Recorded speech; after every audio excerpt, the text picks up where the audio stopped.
La Municipalidad Provincial de Arequipa, a través de la Gerencia del Centro Histórico y Zona Monumental y la Biblioteca Pública Municipal, continuamos con las tertulias del patrimonio de Arequipa.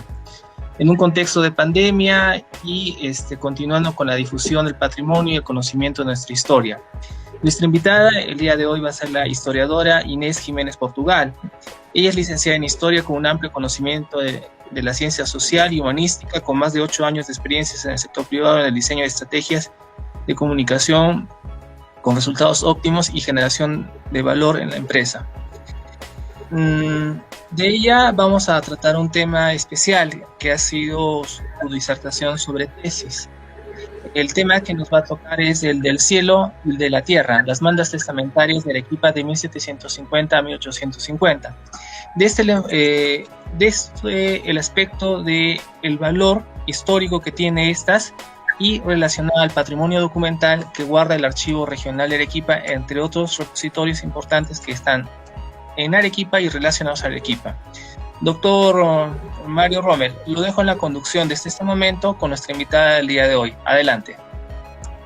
Muchas gracias, Gonzalo Gómez Sanabria. Bienvenida Inés Soledad Jiménez Portugal a esta tertulia dedicada justamente a conversar sobre un trabajo de investigación que es una tesis de licenciatura en Historia titulada Del cielo y de la tierra, mandas testamentarias en Arequipa, 1750-1850. Sin duda, este es un tema de mucho interés y, como lo ha mencionado Gonzalo, une dos aspectos muy importantes. Por un lado, la investigación y por otro lado, la fuente misma para llevar a cabo la investigación, que viene a ser el Archivo Regional de Arequipa y otros archivos que nuestra historiadora ha tenido a bien consultar para llevar a cabo su trabajo de investigación, lo cual significa que ha accedido a patrimonio documental, ¿no?, para poder reconstruir una etapa de la historia igualmente transitada, pero esta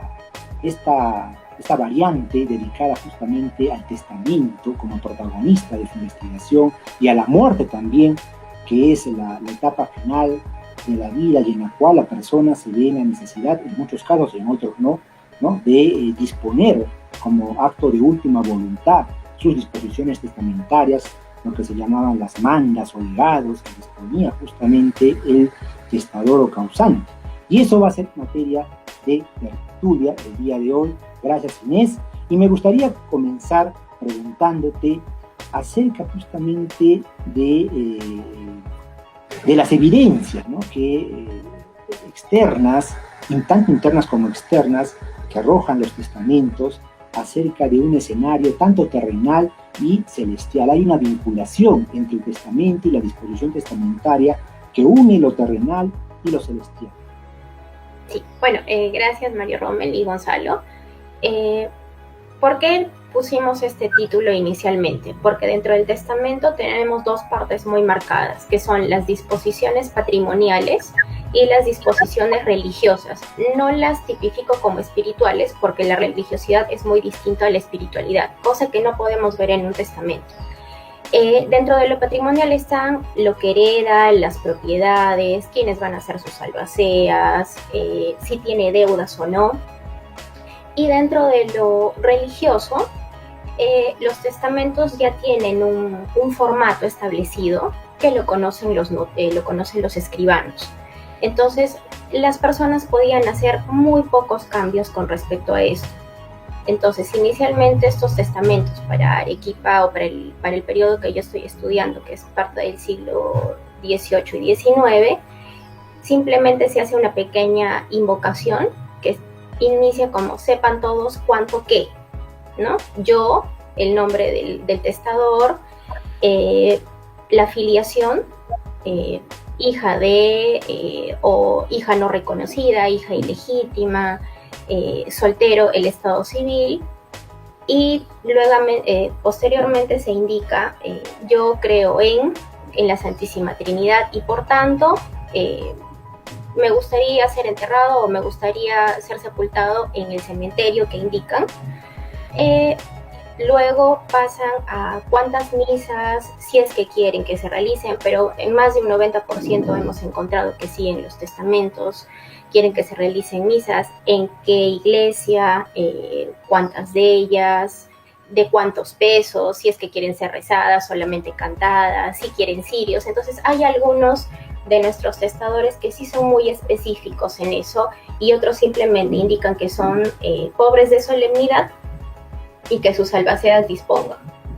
Claro, ahí está justamente esta relación entre lo terrenal y lo espiritual y lo religioso. Y lo religioso que caracterizó esa época, y que evidentemente estamos hablando de un periodo confesional, ¿no? Digamos, en que ambas potestades, tanto la religiosa como la laica, predominan en la sociedad de esa época, y por esa razón también en las partes del testamento que tú acabas de mencionar, en la parte introductoria, en el encabezado del testamento, se invocaba siempre el nombre de Dios, ¿no es cierto? Sí, aparte de, esa es la intitulación, la invocación, luego viene la intersección. O sea, yo quiero que ante mí interceda, la Virgen María es la principal, hay algunos que quieren que sus intercesores sean los apóstoles o un santo en específico. Entonces, eso le da al testador pie para pedir de que sea sepultado inicialmente en una iglesia o en terreno santo. Entonces, para 1750 nosotros encontramos de que nuestros testadores quieren ser enterrados en la iglesia de la catedral, o quieren ser enterrados generalmente en la iglesia de San Francisco, porque muchos pertenecían a la cofradía de la Tercera Orden, en la iglesia de la Merced, y luego eso va cambiando poco a poco. Interesante. Entonces, porque los entierros en aquella época de los vecinos principales se realizaban justamente en estos espacios sagrados, considerados las iglesias, los conventos, ¿no es cierto? Eran parte de disposiciones en que todavía no se había producido una secularización del Estado. Y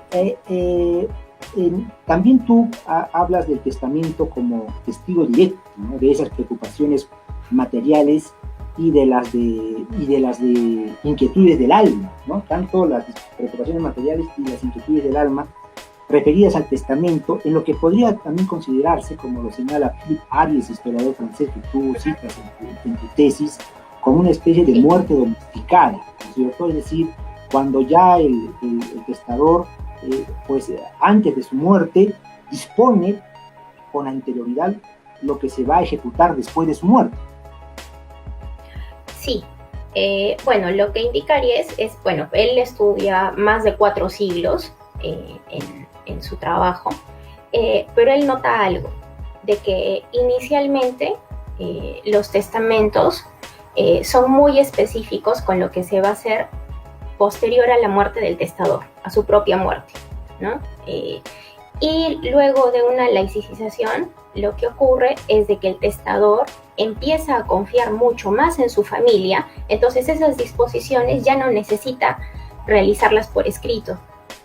Entonces la cantidad de testamentos va bajando, esa cantidad disminuye, cosa que también hemos notado para la ciudad de Arequipa, porque a partir de 1840 la cantidad de testamentos, sobre todo los que son realizados por escribanos, va disminuyendo, porque hay mucho más confianza y yo sé de que mi familia va a respetar mis disposiciones, ¿no? Y también el formato del escribano con relación a lo religioso ya va a disminuir muchísimo, ¿no?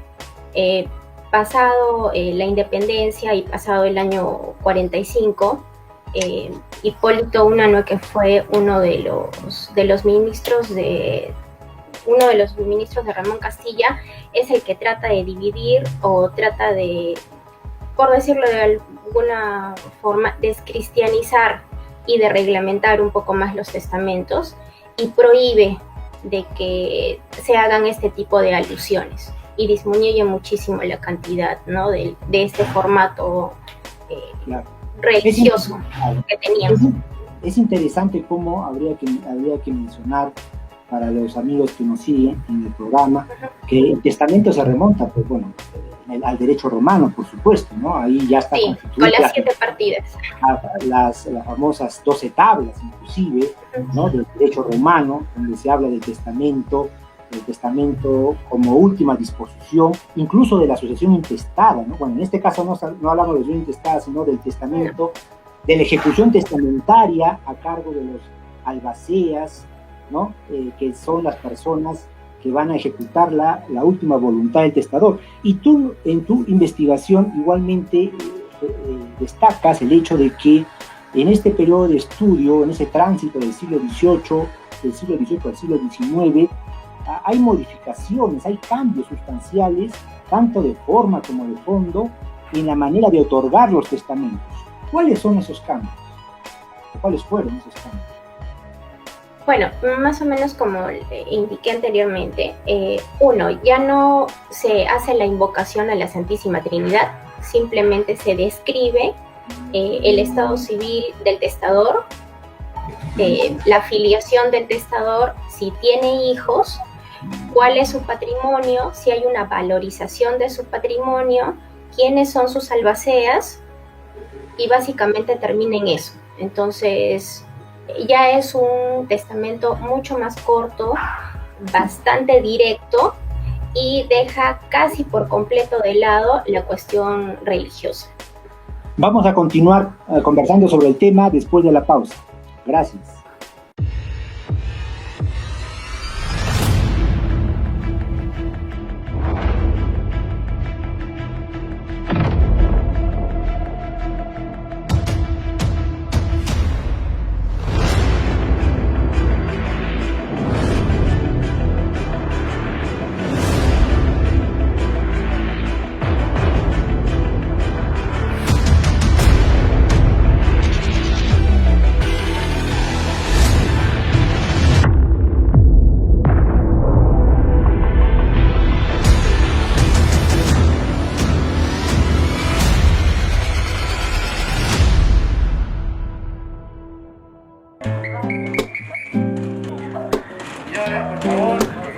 Públicos es para el peatón. Nuestra labor es de prevenir la disuasión completa y a veces se convierte en traslados humanitarios, ¿no? A través de la ambulancia o a través de nuestras movilidades. El día a día me ha enseñado a ganar experiencia y de esta manera darles a mis compañeros lo que uno ha aprendido, ¿no? Porque los conocimientos no se han hecho para guardar, sino para darlos. Cuando uno cumple su labor, se siente satisfecho de haber servido a la ciudadanía a través de apoyos, traslados, ocurrencias, y nos vamos felices, ¿no? con la moral en alto.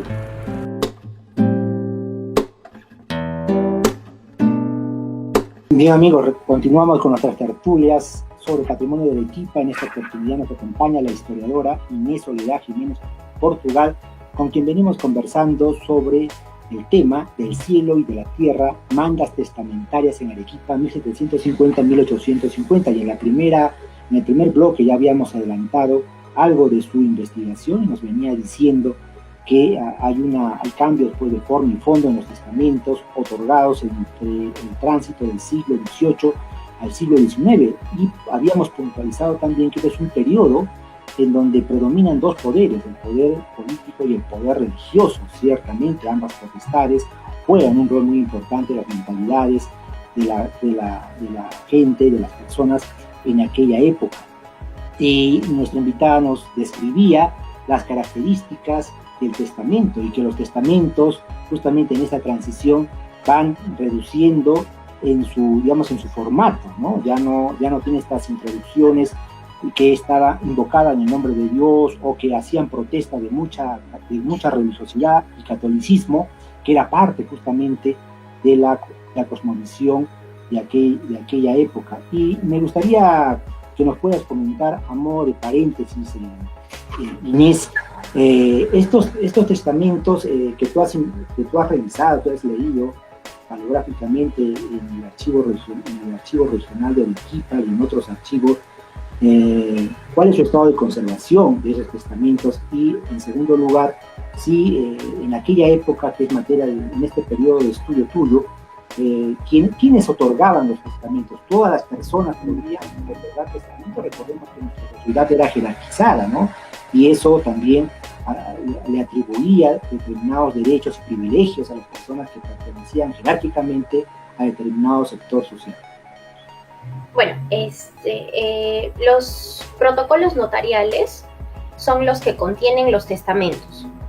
Entonces, cada escribano, dependiendo, generalmente era de forma anual, cambiaban un protocolo, que son legajos bastante grandes, ¿no? Un testamento suele tener entre 3 y 4 folios. Si hay más patrimonio, bueno, es un poco más extenso. El estado de conservación que tienen en el archivo regional para los protocolos del siglo XVI, XVII no es el mejor, porque aunque han mejorado bastante, hay las orillas de los folios tienen moho o tenían moho, entonces ha ido comiéndose un poquito, ¿no? Se ha humedecido mucho estos.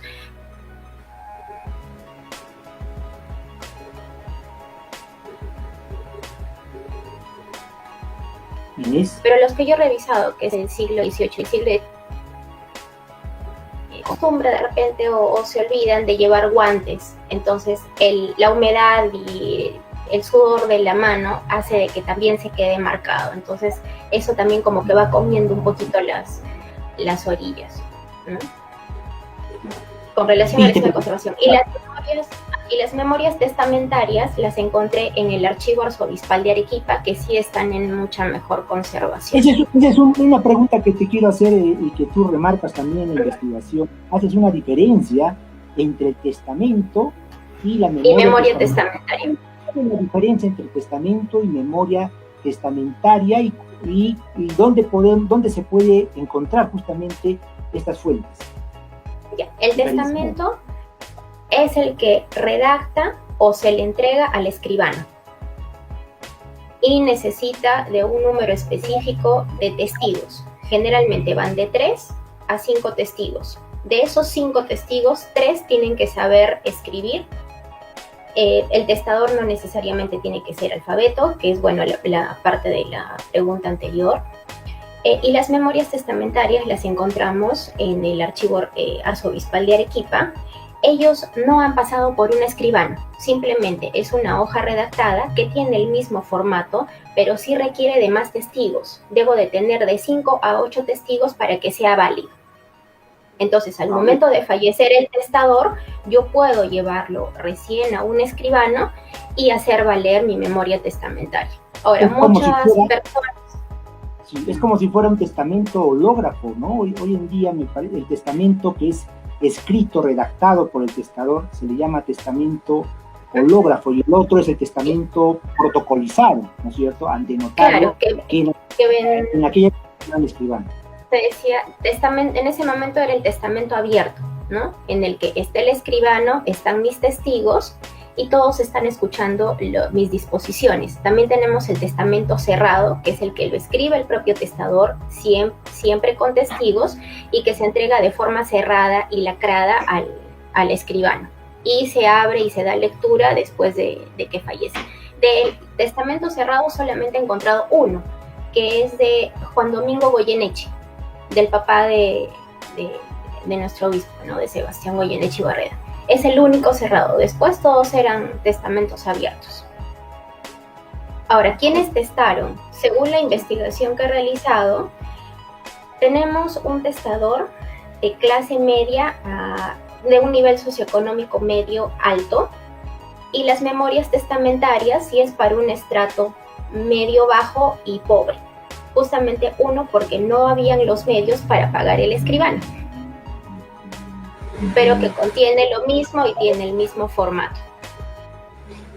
Muy interesante. Y de la zona urbana, o sea, no encontramos muy pocos testamentos, por ejemplo, que vienen de Characato o de Chihuahua, 2 o 3 testamentos de gente que vive de Cayoma o que vino desde Cotahuasi solamente para testar, ¿no? Porque en esas zonas no tenían escribanos. Pero después todos pertenecen a la zona urbana de Arequipa. Correcto, habría que mencionar que los escribanos vienen a ser los actuales notarios. Notarios, ¿no? Para la época eran los llamados escribanos. Y en este periodo de investigación, ¿cuántos escribanos, si acaso lo sabes, cuántos escribanos había en la ciudad en aquella época? Bueno, yo he podido trabajar en estos 100 años con 16 escribanos. pero más o menos entre 7 y 8 para una generación, digamos, o para un periodo algo específico, ¿no? A veces podían disminuir, me imagino, o al fallecimiento de alguno, pero yo he logrado trabajar con 16 en un siglo.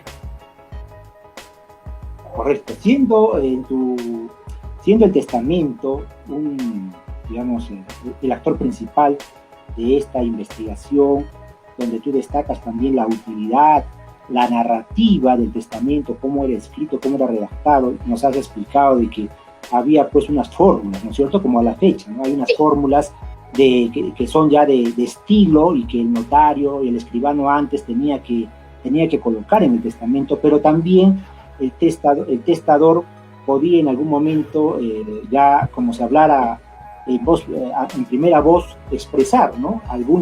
Algunos encargos especiales para los hijos, ¿no? Tal vez digamos, haciendo alguna invocación a la familia o a sus herederos, ¿no? Para que mantuvieran algún tipo de unidad familiar o para que supieran conservar el patrimonio que les estaban legando. No sé si has encontrado ese tipo de narrativa o qué narrativa has encontrado en los testamentos que has revisado. Sí, hay algunos que dejan disposiciones bastante singulares, no voy a decir extrañas, pero la gran mayoría sí continúa o sigue muy bien el formato que le dé el escribano. Y he encontrado, por ejemplo, 2 de más de 400 testamentos y entre testamentos y memorias testamentarias, solamente 2 indicaban: quiero que mis hijos aprendan a leer.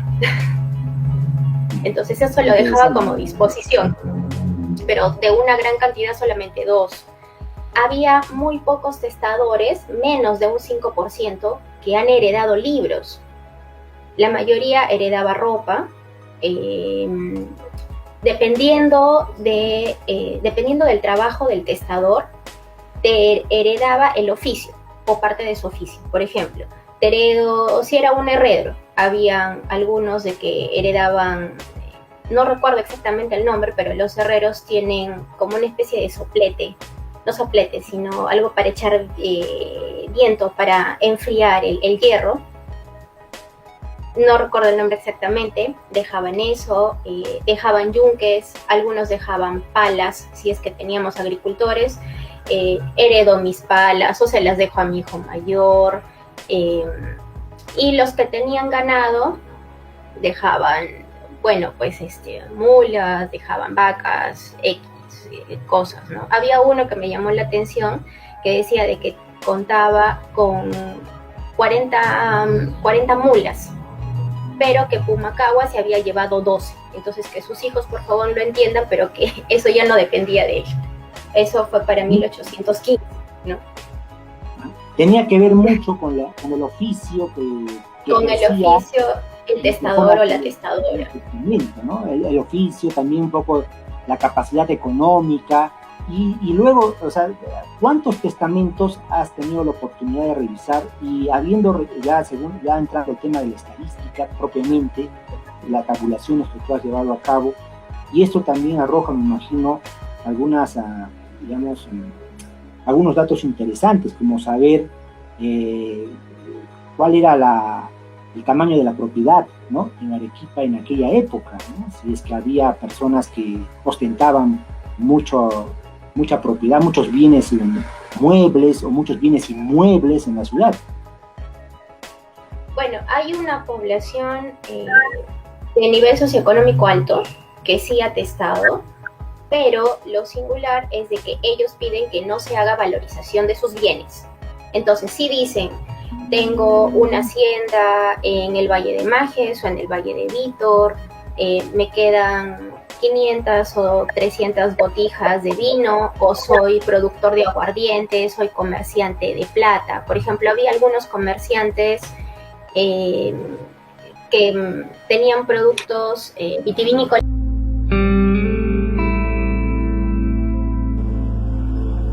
Hoy estamos aquí reunidos para pronunciarnos públicamente a favor de la igualdad de género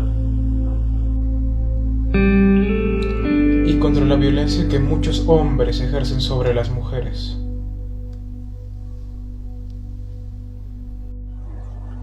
La violencia contra las mujeres es una escandalosa realidad que cada día se extiende más y afecta a toda la sociedad.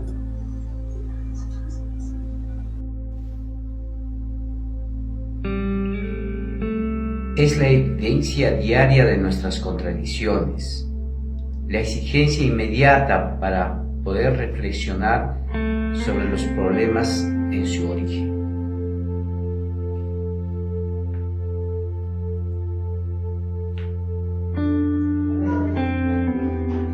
Sus consecuencias son terribles. Miles, cientos de miles de mujeres viven atemorizadas ante una continua situación.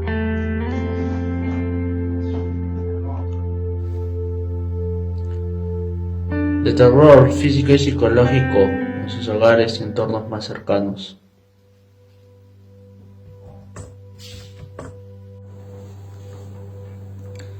Sorprendentemente, los causantes de este mal no son hombres extraños a las víctimas. Son sus propios maridos, parejas o novios quienes las maltratan.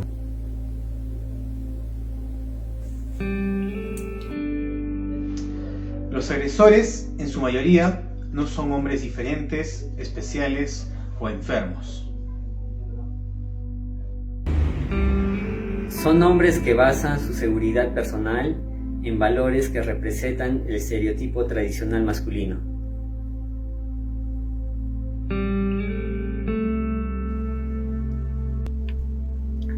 La imposición a través de la fuerza física, la competencia, la agresividad y un estado de superioridad con respecto a la mujer.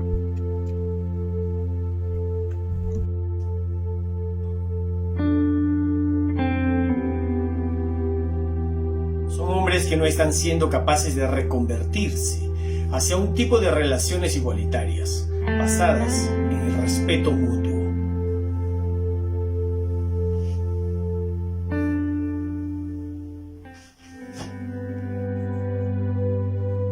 Para adaptarse a los cambios que el avance hacia una sociedad igualitaria está provocando.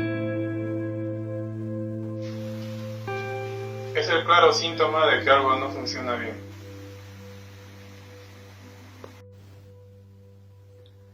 De que una parte de los hombres no está aceptando el cambio y la libertad de las mujeres. No miremos a otro lado. No sigamos tolerando en nuestro entorno ninguna situación de violencia, sexismo o discriminación hacia las mujeres.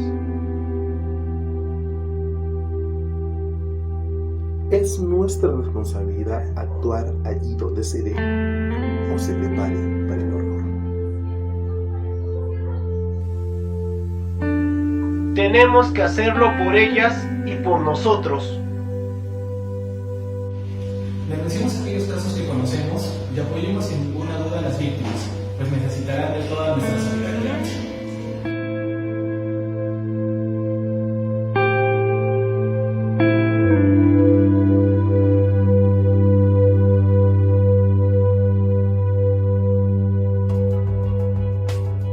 Amigos, continuamos con nuestra tertulia sobre patrimonio de Arequipa. Nos acompaña la historiadora Inés Soledad Jiménez Portugal, que nos venía contando en el bloque anterior que había testadores que disponían que no se valorizara su patrimonio, ¿no? Cosa que posteriormente, o en una época posterior, eso era imposible, ¿no? Había que valorizar los bienes para pagar un impuesto.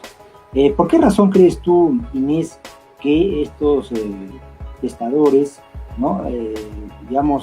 Evadían o exigían o pedían no valorizar sus bienes? ¿Cuál habría sido la causa de ello?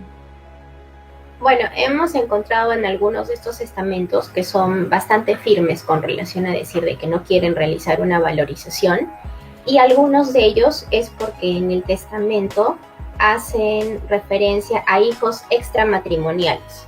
Entonces, para evitar, me imagino, porque a ellos también les corresponde parte de la herencia, pero es un mínimo porcentaje por ley, para no tener, me imagino, conflictos, algunos inconvenientes, piden de que no se valorice, pero que sí se les tome en cuenta al momento de la herencia.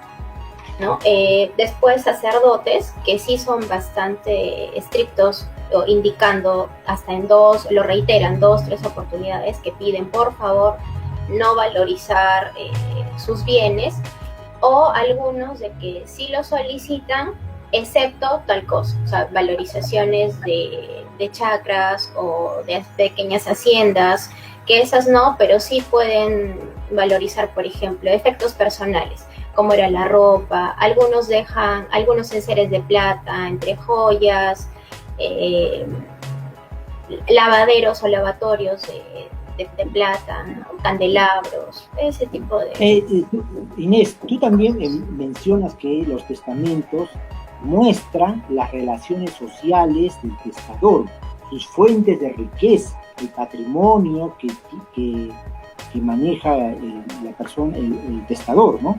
Y también hay datos de genealogía, porque hasta donde conozco, en los testamentos también no solamente se invocaba el nombre de Dios, ¿no? Como parte de la fórmula a la hora de redactar los testamentos, sino también en algunos casos se hacía mención a los antepasados. Sí, esa es la parte de filiación, ¿no? Entonces ahí yo indico, mis padres son, o soy hija legítima de, hija ilegítima de, me reconoció hace un año o nunca me quiso reconocer. Es más, hay algunas, sobre todo las mujeres, donde indican, mi padre nunca me quiso conocer, o ponen de padre desconocido, y algunas ponen incluso de madre desconocida.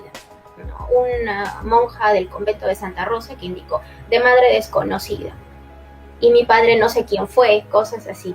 Pero los testamentos, por lo que he podido investigarlos, me gustaría seguir trabajando sobre el tema, son una fuente histórica riquísima, porque tienen para estudiar desde patrimonio, justamente la filiación, costumbres, las creencias, como comentaba en el bloque anterior, y también son una parte de liberación, ¿no? Sirven también para realizar denuncias.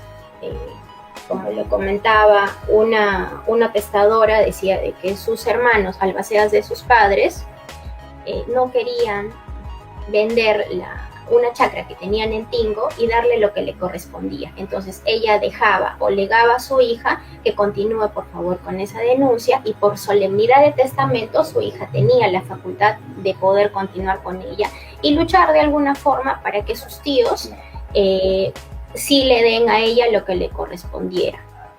Eran las llamadas acreencias, ¿no? Que esas acreencias pasaban, a los sucesores del causante o del testador para que continuaran exigiendo el cobro, por ejemplo, de alguna deuda, ¿no? que tuviera pendiente de ser honrada, o que estuviera pendiente de ser honrada. Pero también el testamento, entre muchas cosas que tú has dicho, servía también para poder legitimar a los hijos naturales. Sí, también uno podía realizarlo. Generalmente se ponía eso al final. Ponen algunas veces, ¿no? Siendo muy joven, fui padre de, ¿no? Las madres también, de alguna forma, o tuve un hijo con la señora tal, cuando ella estuvo casada. Entonces, no he encontrado una gran cantidad, pero sí hay algunos que suelen ponerlo justamente en su última voluntad, como también se le llama al testamento. Claro, en esta transición, no obstante de los cambios de forma y fondo que tú has observado y, ¿no? en tu investigación, sin embargo, seguramente predomina todavía estas preocupaciones del alma, ¿no? Y como tú le decías, era una vía de liberalización, es decir, era un momento en que el testador, sabiendo que llegaba la hora final, ¿no? de su existencia, quería también reconciliarse, imagino, consigo mismo y reconciliarse con las personas con las que había tenido en vida o problemas, ¿no? Como por ejemplo el reconocimiento de los hijos naturales, ¿no? O también seguramente honrando algunas deudas que no solamente a creencias, ¿no? O sea, que le debían al testador, sino también deudas que el testador tenía con terceros, ¿no? Y que era el momento de que de reconocerlas, dependientes de reconocer esas deudas, ¿no? Eso sí, o sea, para que los herederos honren esas deudas, ¿no? Y por supuesto está lo que era costumbre también en esas épocas, las misas, ¿no? Que se ofrecían, o para la salvación del alma, o también patrimonio que se dejaba a cofradías, ¿no? Para obras pías. ¿Eso también es es recurrente en los testamentos? Sí y no. Hay algunas, por ejemplo, algunos testadores que sí dejan en menor cantidad, pero dejan todo su patrimonio en beneficio de su alma. Entonces, una vez que los albaceas hayan vendido esta parte del patrimonio, no sé, pues había testadores, generalmente mujeres, eran las que dejaban todo a su alma. Decían 100 misas, una por semana o una cada mes, el aniversario de mi muerte, se tiene que realizar. O sea, todo era en beneficio de su alma. Pero yo inicié este trabajo pensando que iba a encontrar muchas más obras pías, que quiere decir que son obras bondadosas o donativos. He encontrado solamente 13. Que es poco realmente. En un universo de cuántos, en un universo de cerca de 400. Entonces es un porcentaje escaso. Ahora hay algunos de que pueden haber realizado obras pías en vida y no haberlo puesto en sus testamentos. Eso también es factible. Un porcentaje del menos del 30% pertenecía a cofradías. Ahora, no muchos dejaban algo a la cofradía porque ellos ya pagaban de forma anual entre 6 y 10 pesos, dependiendo de la cofradía a la que pertenecían. Por la mayoría era de la Purísima Concepción, que estaba en la capilla del Sagrario. Pero sí ponían a todas las cofradías a las que pertenecían, porque ser cofrade era como un salvoconducto, por decirlo de esta forma, no por el purgatorio. Entonces, entre yo más obras pías tenga, o pertenezca a más cofradías, estamos hablando de la mentalidad del siglo XVIII, tengo que buscar mi salvación. Entonces, mi tiempo en el purgatorio, mi tiempo de paga, va a ser menor. Entre más misas se recen por mí, menos tiempo voy a pasar ahí y voy a acceder a la gracia del Señor, voy a estar en gracia. Por ejemplo, hubo una cofrade que indicaba que quería 1000 misas. Entonces, como no se daban abasto los sacerdotes, y les llaman, ¿por qué indico esto? Porque el arzobispo Chávez de la Rosa hace un documento y dice que él ha notado de que en los 3 altares de la catedral se estaban llevando a cabo misas, sabiendo los sacerdotes que eso estaba prohibido. Y le contestan, es que ha dejado 1000 misas, entonces teníamos que ir avanzando, entonces había 3 misas simultáneas y recién la habían enterrado. Entonces son cosas fuera de lo común, pero no es que haya encontrado muchas obras pías. Realmente han sido pocas. Algunos de los testadores, sí, termino con esto, algunos de los testadores, sí, como forma de liberación también, lo que hacen es dejar libres a los esclavos que tenían.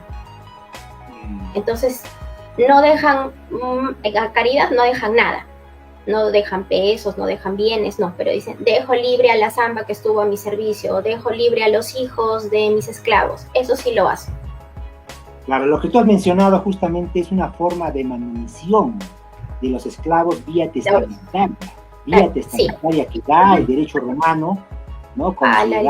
Y tenía carácter de solemne, ¿no? Y que, por supuesto, los herederos tenían que ejecutar, ¿no? Esta manutención del esclavo apenas fallecido el causante. Me gustaría finalmente preguntarte, o que nos dijeras, ¿cuáles son las principales conclusiones de tu investigación? Bueno, una de que los testamentos son una gran fuente de estudio que aún falta trabajar, definitivamente, tener un campo un poco más amplio, ya que justamente mi corte temporal es con las reformas borbónicas, cambio de cementerios a extramuros, quiere decir de que ya no se enterraba en las iglesias, sino pasamos al cementerio de la Pampa de Miraflores y después al cementerio de La Pacheta, y el inicio del registro civil, que es en 1852. ¿No? Entonces es un corte temporal rico, porque es como que todo está justamente en estos 100 años, ¿no? La población arequipeña siento que no fue tan devota como se cree. No lo digo simplemente por decir. Una, es porque no he encontrado muchas obras piadosas. Dos, porque ellos mismos dicen de que pertenecen a las cofradías por ayuda o porque son pobres. Y sí hay bastante presión de la iglesia a que los feligreses testen, ¿no? Pero gracias, no lo hacen. Genial, gracias Inés, gracias a ti. Y antes de despedir el programa, quiero anunciarles que la próxima tertulia tendrá como invitada a la historiadora Soreli Benavente Ábalos, con quien vamos a conversar sobre la representación de las sirenas en la mentalidad del sur andino. Y por supuesto, como siempre, agradecer a la Asociación Peruana de Estudiantes de Historia. Muchísimas gracias, Inés, por habernos acompañado el día de hoy.